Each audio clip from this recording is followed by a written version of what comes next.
All right. Okay.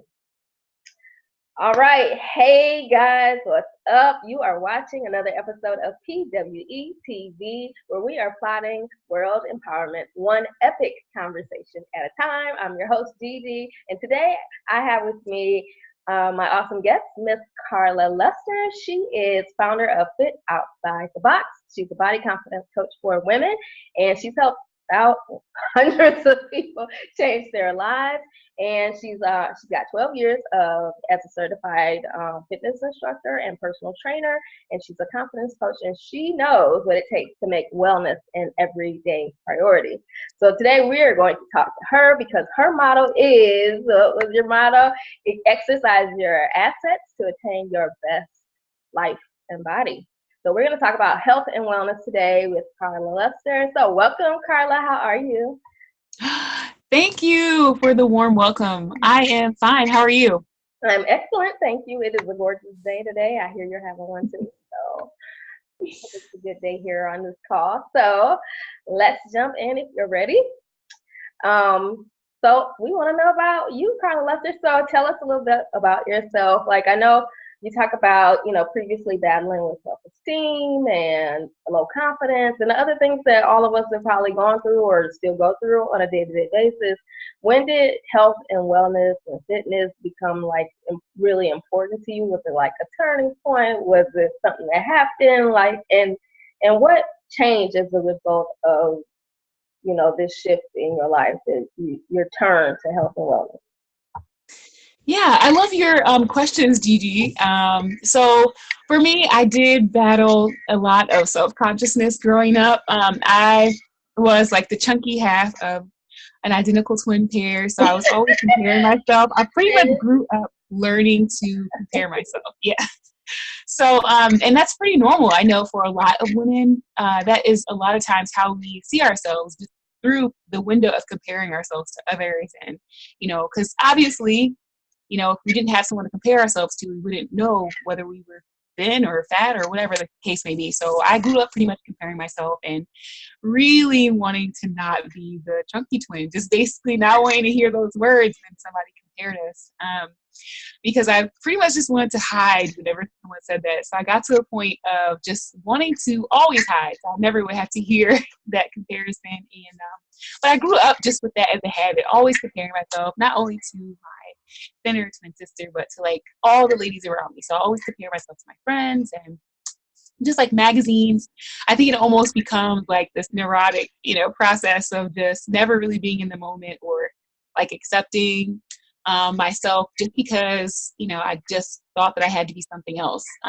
So that was basically what made me really get into fitness. And in a way, I guess I can be grateful for that because fitness has really been like a huge like blessing in my life as far as like really allowing me to have a healthier lifestyle, have a healthy body, have a body that, feels really good to be in. And also it just became my career because I fell in love with how fun it was. And I think that it can be really easy to think that exercise is hard. The exercise is like more pain than gain. But it's not. So, and I really think that that's one of the most important things about health and wellness is that it should be fun. It should fit you. And I definitely found that. And once I did, I realized that I spent a lot of time, doing stuff that wasn't necessarily for me. And I spent a lot of time being really hard on myself. And it really did help me to start seeing that there was so much more to life than just trying to compare myself to everybody else. Absolutely. So yeah, it's been amazing. So that's a great question. And I don't hope I answered it because I almost feel like I went off on a tangent. But it's definitely something that I'm passionate about. And so I'm really happy to be here on this call and talk to you about something that I'm really passionate about and possibly inspire others to have a healthier lifestyle because there's really nothing like it.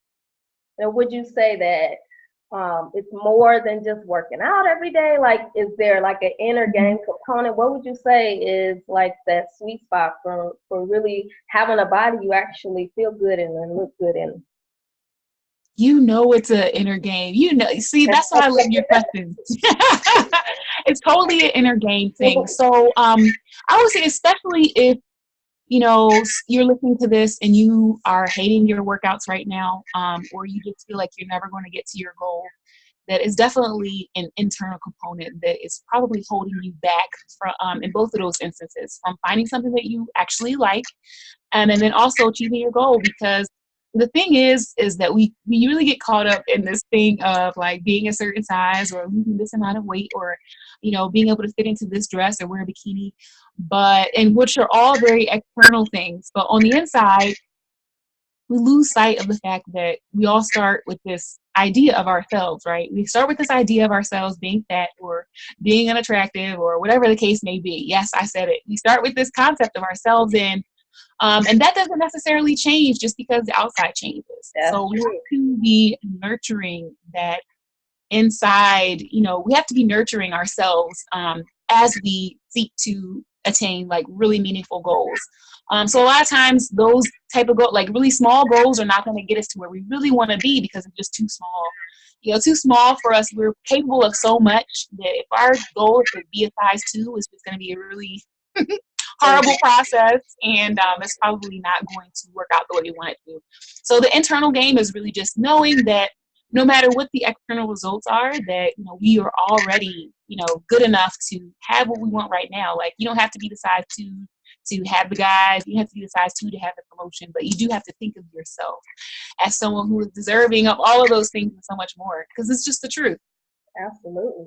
And you say, well, you and I both know health is wealth, but intellectually we know that, but what does that like really mean in a grounded way, that our health is our wealth? Because people will work themselves to the bone, and health is not their priority, but it's kind of what we got. So what's your take on health being wealth? Yeah, it's so funny because I think that it's an exciting time to be like, in the fitness field. It's an exciting time to be alive, just because, because it's like, there's so many untruths that people just live their lives by, and so when I hear someone say like, oh, I just don't have time to take care of myself, or, I just have to, have so many things on my plate. I have to go to work. I have to do this. And I'm just like kind of a little, broke, little, just feel some type of way, because I think it's really funny to focus on the type of wealth that is easily replaced, and putting that as a priority above the type of wealth that can never be replaced. And it goes back to your last question, really, just realizing that we are, we're our best resource, like our body, our mind, our health. That is a resource that cannot be replenished. Whereas we look anywhere else, you can always, replace the car, you can replace, money, you can replace a house, you can replace all the material things that we sometimes base our priorities on, but you cannot replace your health. And unfortunately, a lot of times we get into a situation where we don't realize that until we've already, expended our best resource, and that's our health. You cannot replenish it. I mean, you can try to, and sometimes we can, if we really focus on it, it's going to probably require 10 times the amount of attention that it takes to just eat healthy and exercise while you're already healthy. Once we have sacrificed our health, then it usually is going to cost a whole lot of money and a whole lot more time and energy to attempt to replenish it, than we really think about it. Then if we really think about it, none of the other priorities that our culture puts first is really a priority if we don't have our health. That is why it is like the only real wealth, Yeah, I always ask people, like, at the end of your life, are you going to be like sitting on your deathbed like, oh my God, I wish I would have worked harder, right? You're going to be like, I wish I would have had more fun, I would have taken care of myself better, things that are intangible. And health is both internal and external, but it's totally wealth to me. Like, if I don't have energy to do my work, anyway, I'm gonna get off my soapbox and let you be the expert. I agree. No, you obviously are a really good example of this, question and this topic, which is really cool. It's cool. Like I said, it's a cool time to be alive and just speak the truth, because a lot of people are not living by what's very true. It's very obvious that if you don't have a healthy body, that stuff is not going to even be possible. But I mean, that's just where we are right now.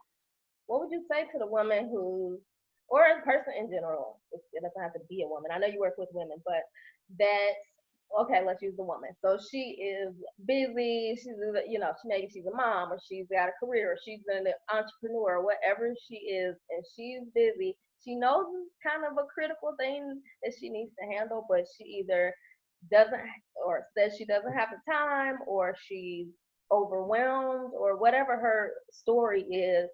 What are some of the things that you would suggest to her beyond letting her know how much of a priority it is and how important it is?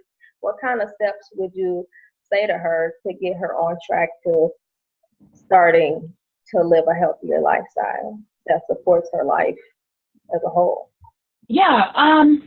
So that question I do get a lot, like, what can I do if I don't have enough time and things like that. And it almost piggybacks, it goes back to the question that you ask people too, like at the end of your life, what is it that, you're really going to say? So it's really based on the individual. So when I do have someone that says that, I do ask them, is this fitness and health thing and feeling good and, having your health, is it a priority at all? Because here's the thing, like we typically make time for the things that are most important to us, right? So if our child is sick and we have to go get them, right, there is no other priority. So it just goes back to like, what is it that's really a priority for you? If your health isn't a priority, then don't make excuses anymore. Just be honest. It's so much easier than to have that fight than to say like, whether it's a priority or not. Because here's the thing, like, it's easy to be that person that's like, oh, I understand. But then at the same time, it's not, because, what's real is that if you're not going to spend any time on it, or if you really don't have time to make it a priority, then it's just not a priority, So it's usually A or B. Whether it's a priority, then, you're going to really invest and make time for it. But if it's not a priority, just give up the excuse. Don't even have that. But if it really is a priority, you always could fit it in, whether it's 15 minutes in the morning, probably not going to be as fun, right? If it's 15 minutes, you're going to have to go ham for that 15 minutes. You're not going to have any, you're not going to be doing your little dance fitness. If you have 15 minutes, it's going to be intense. But that's the thing, it's going to be short and brutal, and it's over, and you got it in. And you put enough stress on your body so that your body is forced to repair itself, and you're going to continue to reap those benefits. So our bodies are smarter when we exercise. We have better mind-body connection. We have an overall sense of, just well-being. In 15 minutes of exercise, you're going to increase your happiness. Studies have shown that it's proven, right? So we're going to increase our relationships. We're going to be more at peace, right? You get rid of that stress, and so you can be a little bit more, connected and grounded. So 15 minutes of exercise isn't necessarily the most fun, because like I said, it's going to be intense, but if you can make it a priority and do it when you first get out of bed. Lisa Nichols is somebody that I sometimes tell people who had that excuse, like Lisa Nichols, she is, like this millionaire many times over. If you don't know who she is, she's like a best-selling author, and she really is like ridiculously busy. But she wore her workout clothes to bed for like months, and as soon as she would get up, she would work out. Like here's the thing, like if you're willing to make a priority, we can work it out. But if not, does it for you. Like if I got the clothes on, sometimes I'm feeling it. Seriously. Wear your workout clothes to bed. Get up. Get your 15 minutes of really hard, brutal, unfun workout on, and you will feel like $1 million for the rest of the day, right? So when we invest in ourselves, we can feel that investment. We feel like we are, worth making ourselves a priority. We feel good. It shows. We look good. We come off as more confident.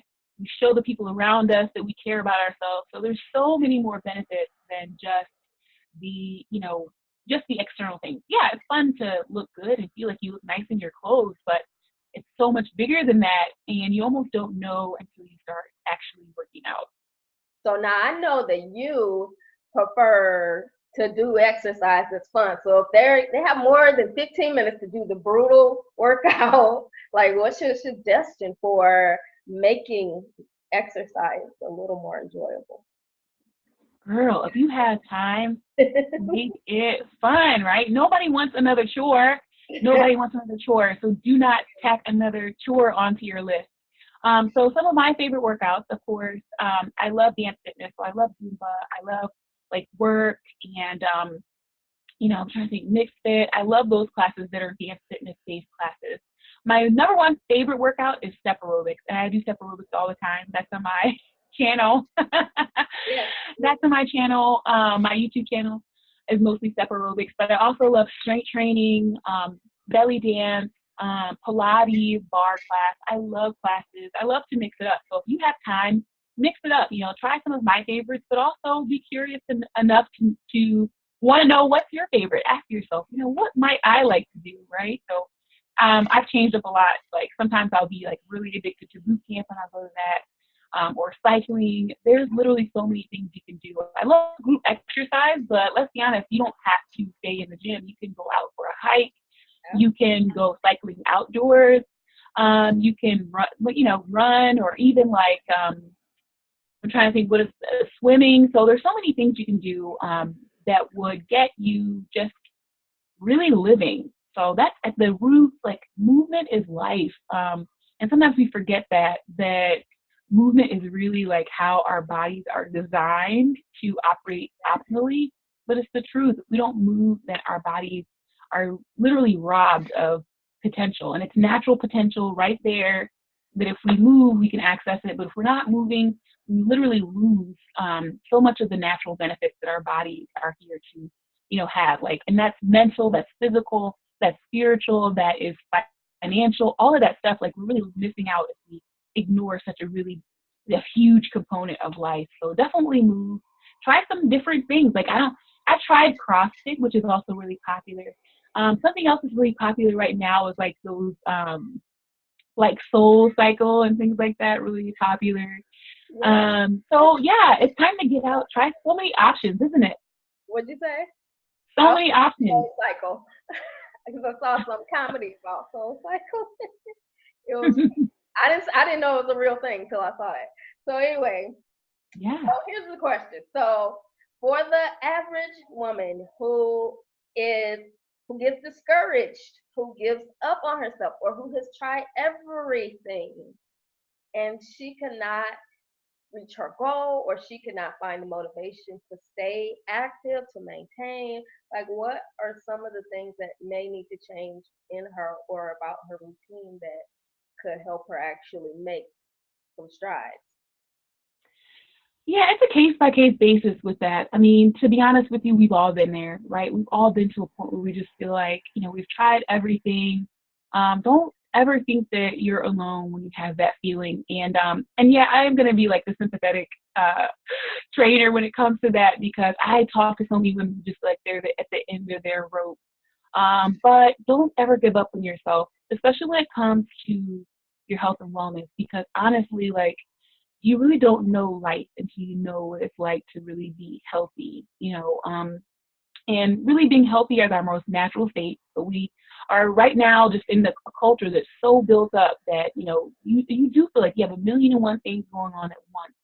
And it's easy to put ourselves last, right? It's so easy to do that. And then since it's so unnatural to put ourselves last and not even pay attention that we need to sleep, that we need to rest, that we need, exercise, it's easy to get so bogged down with all of this stuff that we've kind of like created and gotten so, we have our phone that constantly is going off. We have TV, we have kids, kids do so many things right now. Like they're in sports and they have all this stuff. So there's literally a million and one things to be on your calendar. But whatever the reason is that you feel like you just cannot keep going where you are, consider it a blessing. Consider it something that could actually be a good thing because maybe it's time to start fresh and really start fresh with a whole nother outlook on what you want to be working on health wise, a whole nother outlook of what your lifestyle could really look like because like you said earlier, Gigi, you don't want to live your whole life and realize that you didn't live your whole life.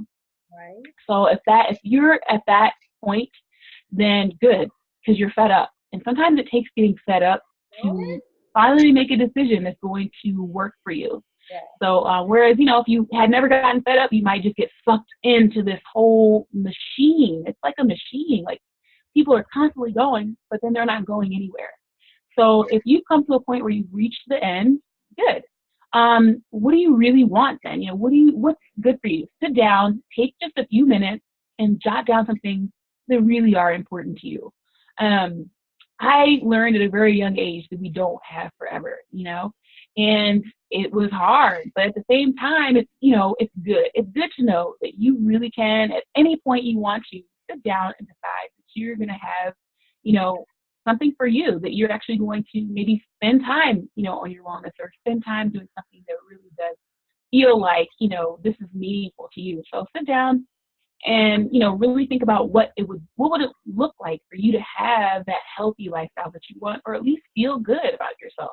Does it mean that you just take 20 minutes in the morning to meditate? Does it mean that you take 20 minutes in the morning, you go for a walk to be out in nature and feel connected to what's real? Does it mean that you know, have to give up one of your jobs and just figure out something else as far as like bills? I mean, I've done all of those things, and I've even sat down sometimes and couldn't think of anything different. And again, I had to get to the point where I just had enough, you know, and then you can start fresh.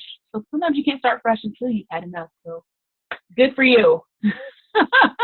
Speaking of, because you mentioned like just being on the go all the time, talk about the importance of rest and sleep.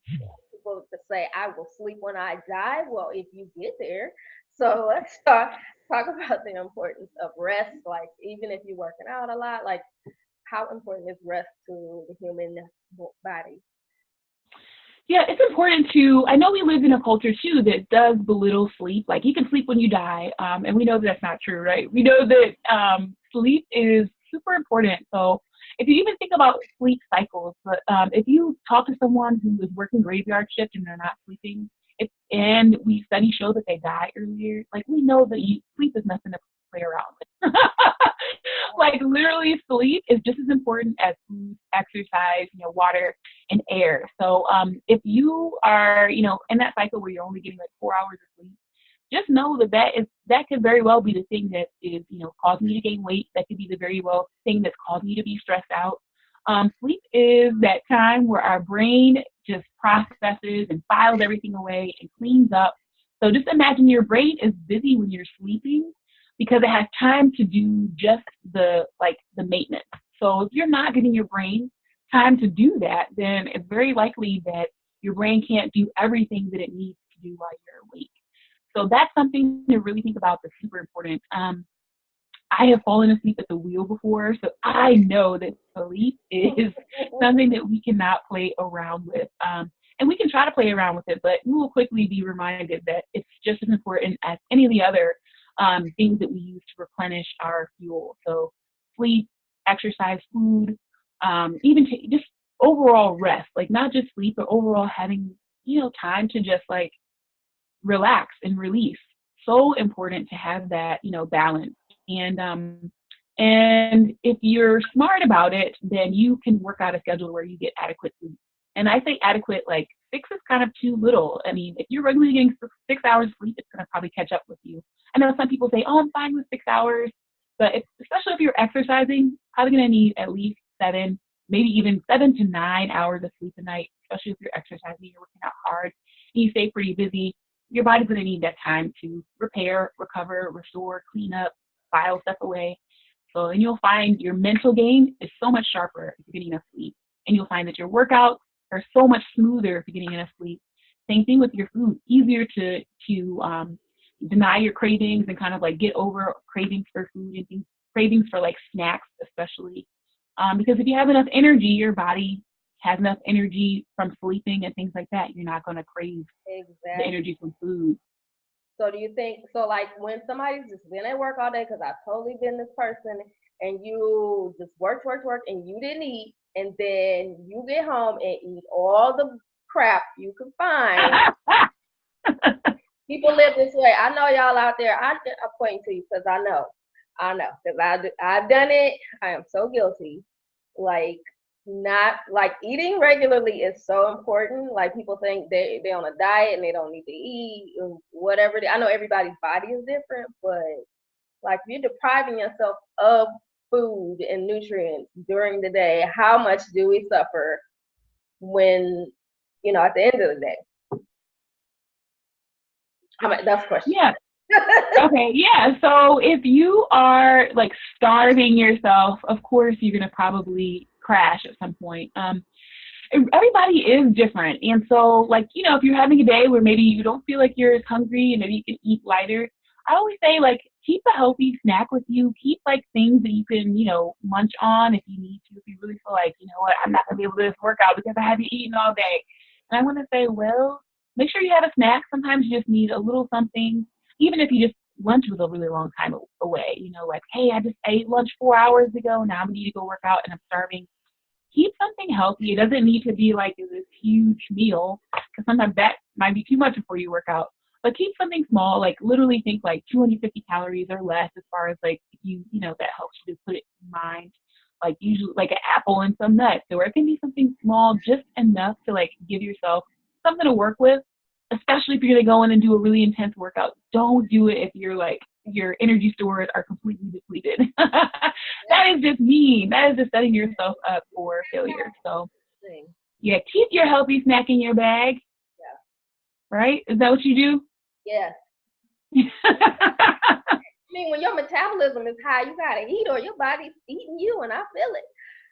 Mm-hmm. So, this is why I appreciate trainers. Like that is why you exist. That is why a coach exists, because I know for myself, like when I had a trainer, I saw results so much faster and I stayed on my game. And I think the reason a lot of people give up is because they don't have accountability. They don't have somebody there cheering them on when they feel like shit and like, excuse me, that they can't do it.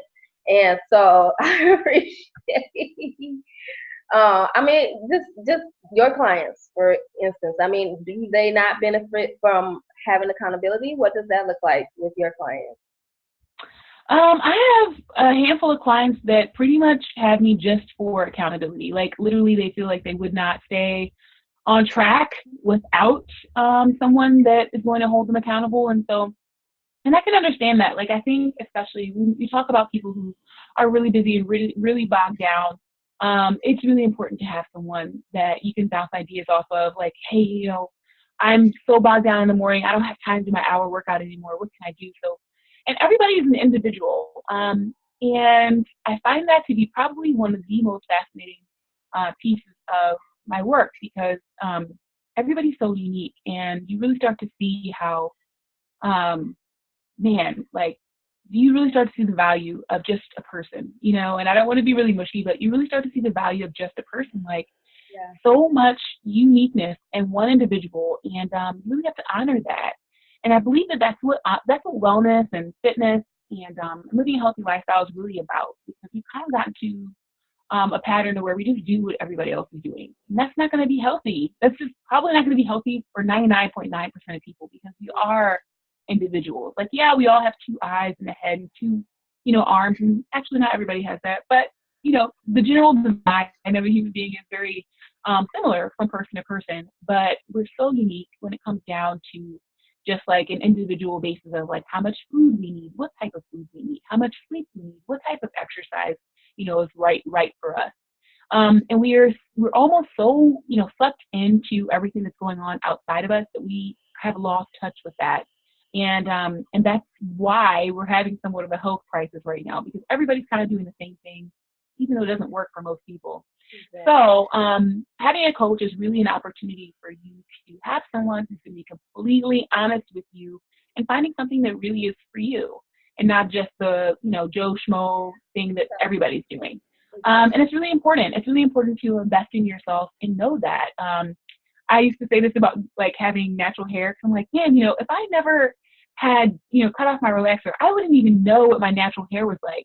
But if we look at that in the bigger picture, it's like if you never invest in your health, if you never invest in your wellness, then you never really know what you're like. Because if you're stuck trying to do what everybody else is doing, you never get a chance to really look closer and know what you're capable of.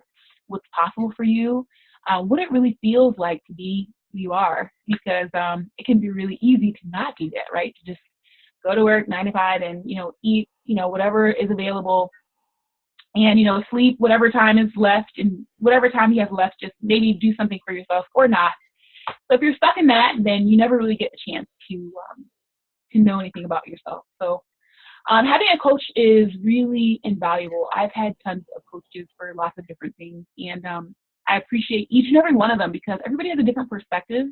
We always stand to learn something new about ourselves through the eyes of someone else who really is going to be honest with us. So it's an investment that really is priceless. So I don't know what I would do without some of the coaching that I've had an opportunity to benefit from. Exactly. I love what you just said. Exactly. We're all different, like cookie cutter. People go to the store and try to buy a book to figure out how to, eat healthier and be stronger and be fit, but we're all different, unique people. And that's why coaching is so important because just like you said, somebody else can come in and see something you can't see and help you uncover what's good for you. So I love that you said that. All right. So, Miss Luster, how can my peeps find you, or do you have something cool to give away? I don't know. What's up? Yes, I do. And remember we talked about this. So I do have my opt-in. I need to send it to you. So to just send you the link. What'd you say? Nobody know what opt-in is. Freebie? Well, my peeps, they might not know what opt-in is. So what's your freebie? Okay, let me tell you exactly what it is then. Exactly, it's a 5-step body confidence blueprint. Some steps that you can go through to feel more confident in your body, whether you're wearing a bikini, whether you are going to start a new job, whether you are just in a situation that feels, whether you're going to the gym for the first time.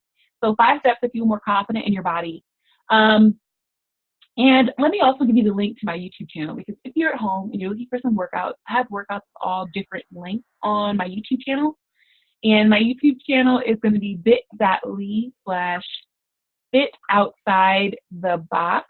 And I'll give you that link too, because it's actually like capital F, IT, capital OUT, FIDE, capital THE, capital BOX, and that's kind of long now that I think about it. So bit.ly/fit outside the box, that is my YouTube channel. So if you're looking for workouts from someone who loves to move, then you'll find them there. I'm also doing a challenge, Gigi, in a week and a half, and it's basically just the body confidence challenge. So it's straight from the blueprint and just taking those things step by step to really dig deep and increase your overall confidence. Is it gonna be online or physically with you or what? It's online. So all of that stuff is online. So it is online. It's going to be on Facebook, in a Facebook group. I'm going to do lives in there, but I'm also going to be sending resources via email, because it's basically, you guys, this is really good, because it's actually my workshop, which is not free, offered in a free format with the workbook that's sent piece by piece for each day, for each of the day topics. So there's 5 days of topics. It starts October 5th and it runs through October 10th, I think. Yeah. So that's going to be really good. What's the group? You know what? I have to send you the link too, so you can jump in for it. I know you have. Yeah. It's 5 days, because it's the link for that too. So it's the name of the group is 5-Day Body Confidence Challenge. So okay, I thought it was. If you search it, you probably find it. But I'll send you the link to opt in for those 3 things, because now that I think about it, they're all kind of long and easy to type, easy to mistype. I'll make them small. Don't worry. When I put them up, they'll be the pretty link. Okay, fantastic. All right, it was awesome talking to you. Thank you for sharing great wisdom with my peeps. And I'll put the links for everything below. And I guess I'll see you soon. Maybe I'll come into your challenge, see what's up. Yes, I would love to have you do the challenge. All right, Karla, thank you for joining us on Plotting World Empowerment. Have a fabulous day. Thanks, Gigi. I love what you're doing. Thank you, dear. You too.